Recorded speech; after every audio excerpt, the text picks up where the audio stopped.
What's happening, folks? Back with another reaction, back with another lucky dip. Indeed, I want to give a big shout out to friend and champion of the channel, Nigel, who has recently shared a number of things with me, most notably several Tori Amos albums. In the moment, I don't remember if it's all of them, but I think it's like 10 albums or something. It's a large number, so looking forward to that deep dive. As I told him, it's an artist I've known by reputation, my older brother, who introduced me to a number of important things in my musical life. He was a big fan, so it's something or an artist I've wanted to know more about for a long time, and now we have the opportunity to do that, so shout out to Nigel.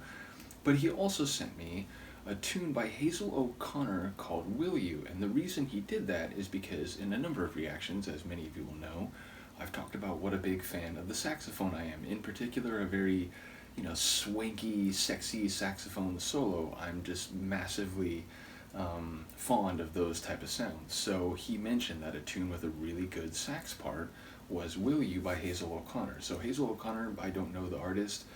The surname sounds Irish, but other than that, yeah, I wouldn't have any other assumptions. And ultimately, Will You, it's a question of commitment or action. It's, will you or won't you? Is this something that you plan on doing? Now, of course, intention and outcomes are not always in unison. Sometimes they are at variance, which is, the old thing with Yoda and, there is no try. Well, trying is a necessary precondition of doing, at least in terms of intentional, deliberate action. So I'll leave it at that, but I will just say I'm intrigued by the title and who she might be talking to, and what the action or level of commitment she refers to. So let's find out. This is Hazel O'Connor. The tune is Will You, and I'm looking forward to a saxophone part in this. Big shout out to Nigel once again.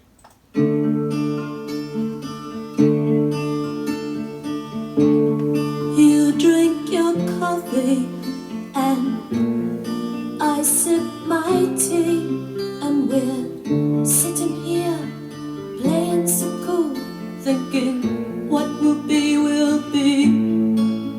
Okay, so nice. But it's getting kind of late now.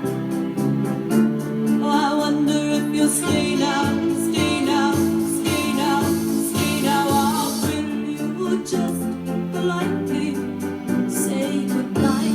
There's a drama to this.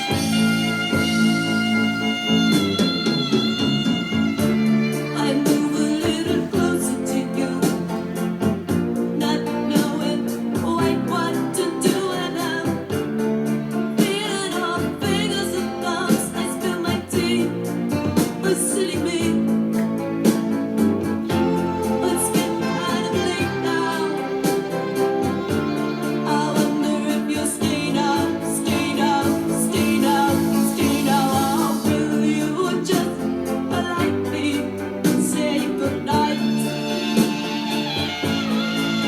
And then we touch much too much.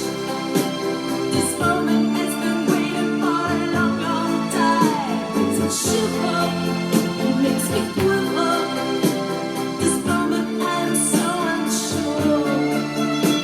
This moment I've waited for.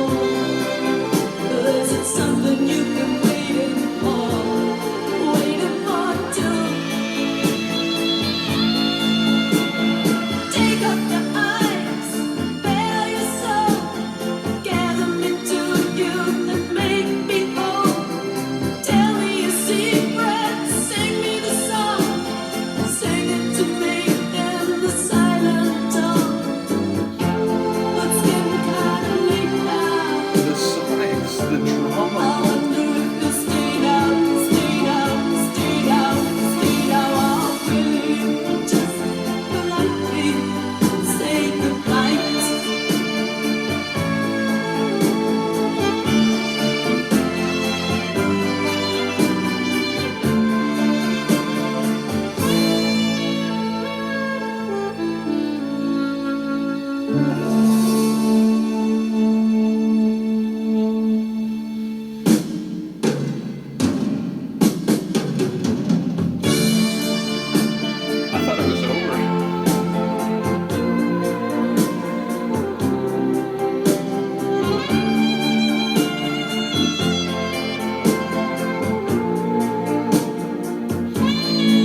Let's just all take note of the moment where I passed the threshold of hearing that tune. I spent my whole life not knowing what that tune was.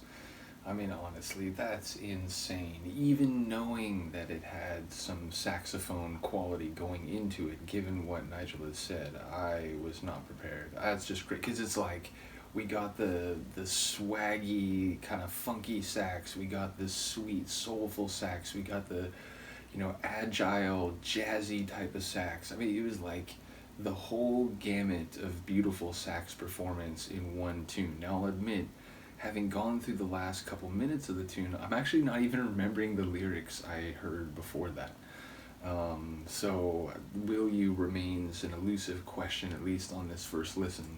But it's crazy because, like, the opening couple minutes, it was dramatic. It was like musical theater. She was very powerful, and I love the way it would up the intensity as it rolled into that, like, the section that it kept going back to where the sax would first make its appearance. So, yeah, bottom line, I blame the, like, masterful, like, virtuosic sax playing in the latter part of the tune for making me forget the lyrics I heard in the first part. But I will say, again, there was a moment where it felt like it could have broken down. It would still be a really cool tune, and the focus, I think, at that point would have been more on the the lyrics that I may have caught and the like tight nature of the tune, and then it just went into this glorious instrumental second half that again sort of altered my experience with the tune and took it to another level. So bottom line, big shout out to Nigel, really appreciate it. We are going to go through, as I said, Tori Amos. So look for that deep dive starting in the next week, I would say. Again, I'm going through so many different deep dives. I'm trying to like make it so I'm going through new ones so that people who found the channel are excited to share music with me don't have to wait till 2027, as someone commented in another thread, amusingly or like comedically. But again, I want to make sure that they get a chance to go through a deep dive with me, but I also am trying to make sure that I don't forget other deep dives that I've been going through for months or even over a year now. So bottom line, time is finite, but I will do my best to keep it all going and to cycle around to everything. So do let me know what you think of this. Once again, shout out to Nigel. I can't even believe what I just heard. Let me know what you think. Peace.